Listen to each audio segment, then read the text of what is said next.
అందరికీ నమస్కారం. ఈ రోజు మనతో పాటు బ్రహ్మశ్రీ శృభా శర్మ గారు ఉన్నారు. నమస్కారం. శ్రీమాత్రే. గురుగారు, మనం కొన్ని సమయాల్లో చూస్తే, అంటే అన్ని సమయాల్లో కాదు, కొన్ని సమయాల్లో చూస్తే రాత్రి అయ్యేసరికి కుక్కలు ఇంటి ముందు అరుపులు లేదా ఏడుపులు బాగా వినిపిస్తూ ఉంటాయి. మనం ఎంత అక్కడి నుంచి వాటిని తరిమినా కానీ వెళ్ళవు, అక్కడే ఉంటాయి, ఒక ఇంటి దగ్గరే ఉంటాయి. అలా అవి ఏడుస్తూ వల్ల మనకి ఏమైనా నష్టాలు అనేవి జరుగుతాయి అంటారా? దానికి సంకేతం ఏంటి గురుగారు? తప్పకుండా తెలియజేస్తాము. ముందుగా ప్రేక్షకులందరికీ శ్రీమాత్రే నమః, శ్రీ గురుభ్యో నమః. జ్ఞానినాంనపి చేతాంసి దేవి భగవతీ స బలాయ కృష్ణమోహాయ మహామాయా ప్రయశ్చతి. కుక్కలు, ఈ కుక్కలు మనిషి కంటే చాలా తెలివైనటువంటివి. అలాగే జంతువులకు కొన్ని ప్రత్యేకమైనటువంటి లక్షణాలు ఉంటాయి. అంటే ప్రకృతిలో ముందుగా వచ్చేటటువంటి ఏ వాతావరణాన్నైనా, ఎలాంటి దృశ్యాలనైనా ముందుగా కనిపించేటటువంటి జంతువులకు అని చెప్పేసి మన పెద్దలు చెప్పేటటువంటి వాళ్ళు. అయితే ఈ కుక్కల యొక్క అరుపులు కూడా అలాంటి కోవకు సంబంధించినటువంటివి.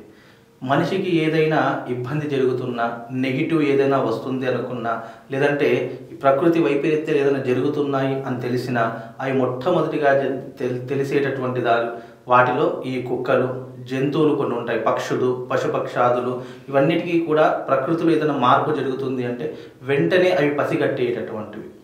అలాగే ఈ కుక్కలకు కూడా ప్రకృతిలో జరిగేటటువంటి వైపరీత్యాలు ముందుగానే పసిగట్టేటటువంటి శక్తి సామర్థ్యాలు ఆ కుక్కలకు ఉండడం జరుగుతూ ఉంటుంది. అందుకే కుక్కలు అరుస్తున్నాయి, లేదంటే ఏడుస్తున్నాయి, మొరుగుతున్నాయి అంటే గనక మనిషి ఎవరైనా కొత్త వాళ్ళని చూస్తే అవి మొరగడం దానికి ఉన్నటువంటి సహజ లక్షణం. అలాగే ప్రకృతిలో ఏదైనా వైపరీత్యాలు జరుగుతున్నప్పుడు ముందుగా అవి పసిగట్టి అవి ఎక్కువగా అరవడం ప్రారంభమవుతాయి. అది ఎంత ఆపినా కూడా ఆగదన్నమాట. అరుపులు ఎంతసేపు అవి అరుస్తూనే ఉంటాయి, ఎంత చెప్పినా కూడా వినవు. అలా ప్రకృతి వైపరీత్యాల్లో జరిగేటటువంటి మార్పులకు ఆ కుక్కలు అరవడం జరుగుతూ ఉంటుంది. అలాగే కొన్ని సమయాల్లో అవి ఏడుస్తూ ఉంటాయి.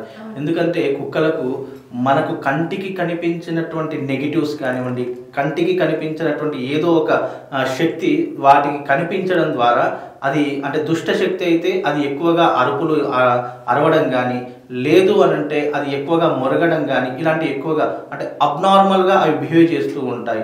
తద్వారా ఏమవుతుందంటే దాని కంటికి ఏదో ఒక కనిపిస్తుంటుంది. అది గాలి రూపకంగానా, ధూళి రూపకంగానా, లేదంటే ప్రకృతిలో ఏదో ఒక రూపకంగా దాని కంటికి అవి కొత్తగా కనిపిస్తూ ఉంటాయి. అలా కనిపించినప్పుడు ఆ కుక్కలు అనేవి ఎక్కువగా అరుస్తూ ఉంటాయి. ఇప్పుడు మనము ఇప్పుడు చూసుకున్నట్టయితే కుక్కలను చాలామంది పెంచుకుంటున్నారు. ఎందుకు అంటే ఒక రక్షణగా, లేదంటే ఇంట్లో ఎవరు లేకపోతే అది కాపలా ఉంటుంది అని చెప్పేసి. అంటే కుక్కలకు ఉన్నటువంటి గొప్ప గుణం ఏంటి అంటే గనక దానికి మనము ఎంత ప్రేమగా చూసుకుంటే అది మనిషిని అంత ప్రేమగా చూస్తూ ఉంటుంది. కొత్త వాళ్ళు కనిపిస్తే మురుగుతూ ఉంటుంది. అంటే ఇంటికి ఎవరైనా కొత్త వాళ్ళు వచ్చినా కానీ, లేదంటే కొత్తగా ఎవరైనా కనిపించినా కానీ ఆటోమేటిక్గా అరిచేస్తుంది. అంటే మనకు సంకేతాన్ని ముందుగానే తెలియజేస్తుంది. అంటే ఇంటికి కొత్త వాళ్ళు, కుక్క అరిచిందంటే బయట నుంచి ఇంటికి ఎవరైనా కొత్త వాళ్ళు వచ్చారు, లేదంటే తెలియని వాళ్ళు ఎవరైనా వచ్చారు అని చెప్పేసి ఇంట్లో ఉన్నటువంటి వ్యక్తులు అనుకుంటూ ఉంటారు. అలాగే ఈ కుక్కలు మీరు అన్నట్టుగా అరుపులు, ఏడుపులు ఇవన్నీ వినిపించాయంటే కనుక మనకు ఏదైనా ఆపద వస్తుంది, లేదంటే ఆ ఇంట్లో ఉన్నటువంటి వ్యక్తికి కానీ, లేదంటే ఆ వీధికి కానీ, ఇప్పుడు వీధిలో ఉన్నటువంటి కుక్కలు అరిచాయనుకోండి, ఆ వీధికి ఏదైనా నెగిటివ్ ఫీలింగ్ జరిగే అవకాశాలు ఉన్నాయి, లేదా దుష్ట శక్తులు ఏవైనా ఆవరించాయి అని చెప్పేసి ఎక్కువగా సంకేతాలు ఆ కుక్కలకు ముందుగా తెలుస్తూ ఉంటాయి. తద్వారా అవి ఎక్కువగా అరుస్తూ ఉంటాయి. అందుకే కుక్కలు అరుపులు ఇంటికి మంచిది కాదు అని చెప్పేసి అంటారు. మన ఇంటి ముందర అది ఏదైనా అరిచిందంటే మనకి ఏదైనా చెడు జరిగేటటువంటి అవకాశం కానీ, లేదంటే నెగిటివ్స్ ఎక్కువగా జరిగే అవకాశం కానీ, ఇలాంటి ఎక్కువగా ఈ కుక్కల అరుపుల ద్వారా కనిపిస్తాయని చెప్పేసి పెద్దలు చెప్పినటువంటి మాట. శాస్త్రంలో కూడా కుక్కలకు ఒక ప్రత్యేకమైనటువంటి ఏదైతే ప్రత్యేకమైనటువంటి సమయాన్ని దానికి సంతరించడం జరిగింది. ఇది కుక్కలకు ఏంటి అంటే అది కొత్త వ్యక్తులను, కొత్త పరిచయాలను కనుక చూస్తే అది ఆటోమేటిక్గా అరుస్తుంది. భూత ప్రేత పిశాచాలను చూసినా అది అరుస్తుంది. మనకు కనిపించదు కానీ కొన్ని జంతువులకు కనిపిస్తుంది. అందులో ప్రధానంగా కుక్కలు కొన్ని ఉంటూ ఉంటాయి. వాటికి తెలియకుండా మనకు భగవంతుడు జ్ఞానాన్ని ఎలాగైతే ఇచ్చాడో వాటికి కూడా వాటికి సరిపోయేటటువంటి శక్తి సామర్థ్యాలు కొన్ని జీవ జంతువులకు ఇవ్వడం జరిగింది.